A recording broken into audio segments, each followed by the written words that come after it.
Today we will discuss Chapter 4, Emotions and Moods.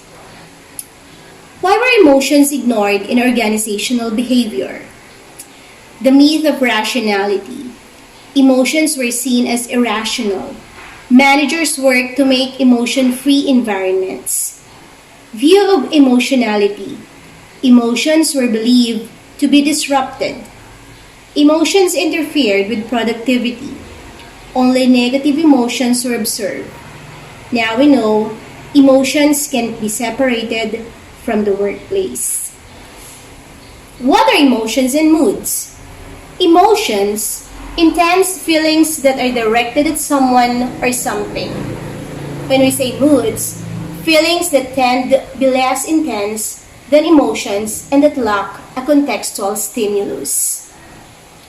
What are the basic emotions? There are accepted 6 basic emotions. These are anger, fear, sadness, happiness, disgust, and surprise. All other emotions are subsumed under the 6, may even be placed in a spectrum of emotion. Happiness, the surprise, fear, sadness, anger, and disgust. What are the basic moods? Basic moods have a positive and negative effect. When you say positive effect, a mood dimension that consists of specific positive emotions such as excitement, self-assurance, and cheerfulness at the high end and boredom, sluggishness, and tardiness at the low end.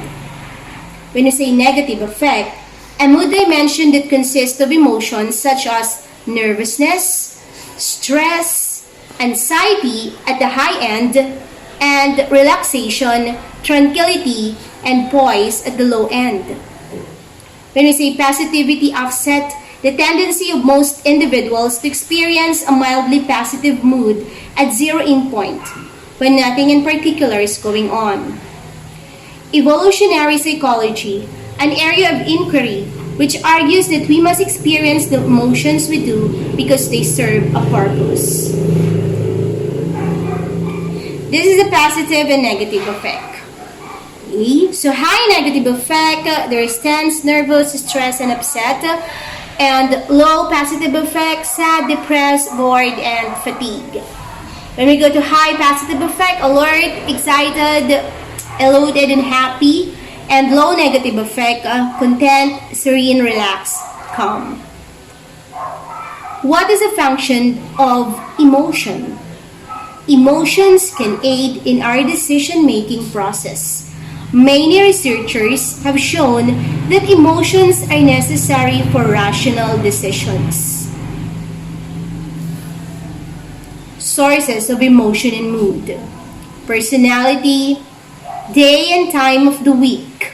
When you say day and time of the week, there is a common pattern for all of us. Happier in the midpoint of the daily awake period, happier toward the end of the week. The weather, stress, social activities like physical, informal, and dining activities increase positive moods. Sleep, poor sleep quality increases negative effect. Exercise, the somewhat improved mood, especially for depressed people. Age, older folk experience fewer negative emotions. And gender, women tend to be more emotionally expressive, feel emotions more intensely, have longer lasting moods, and express emotions more frequently than do men, due more to socialization than to biology.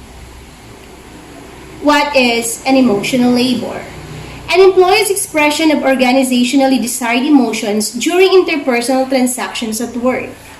When you say emotional dissonance, employees have to project one emotion while simultaneously feeling another. Can be very damaging and lead to burnout. There are 2 types of emotions, felt and displayed. When you say felt, the individual's actual emotions. When you say displayed, required or appropriate emotions, like surface acting. Surface acting display appropriately but not feeling those emotions internally. Deep acting, changing internal feelings to match display rules. It is a very stressful. Affective events theory, or the AET. An event in the work environment triggers positive or negative emotional reactions. You say personality and mood determine response intensity. Emotions can influence a broad range of work variables. In the affective events theory, work environment characteristics of the job demands,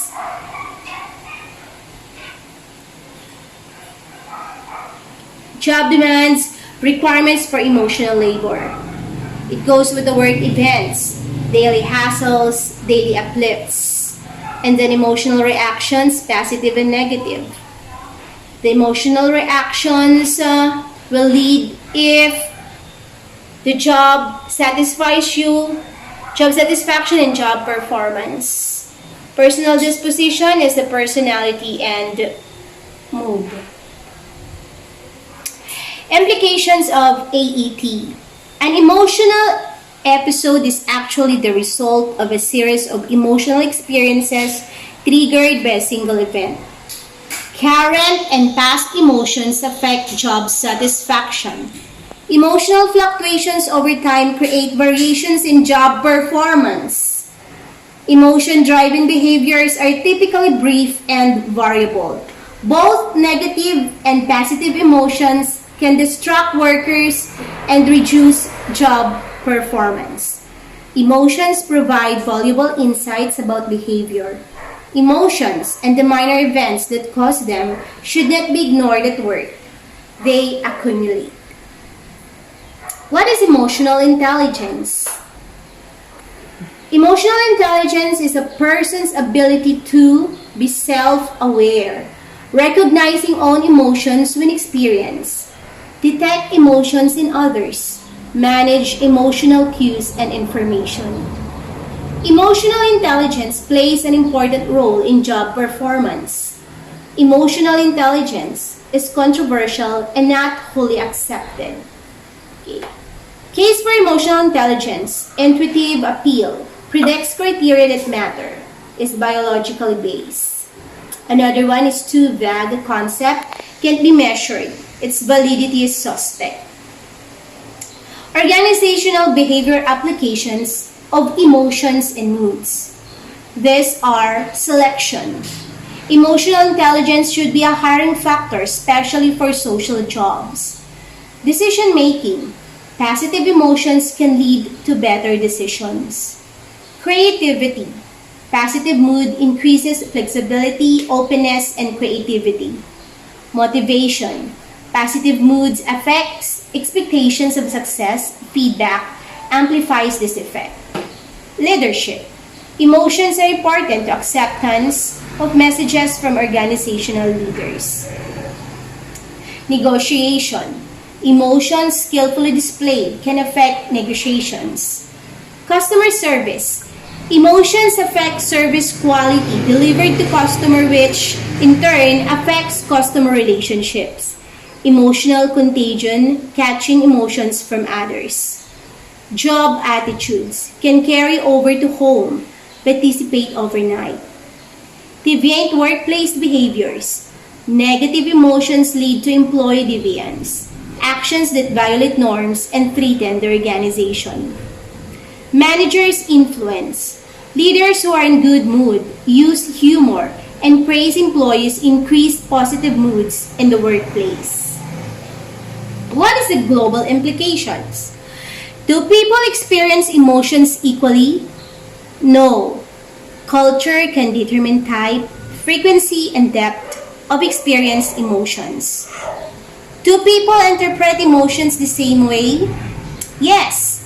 Negative emotions are seen as undesirable and positive emotions are desirable.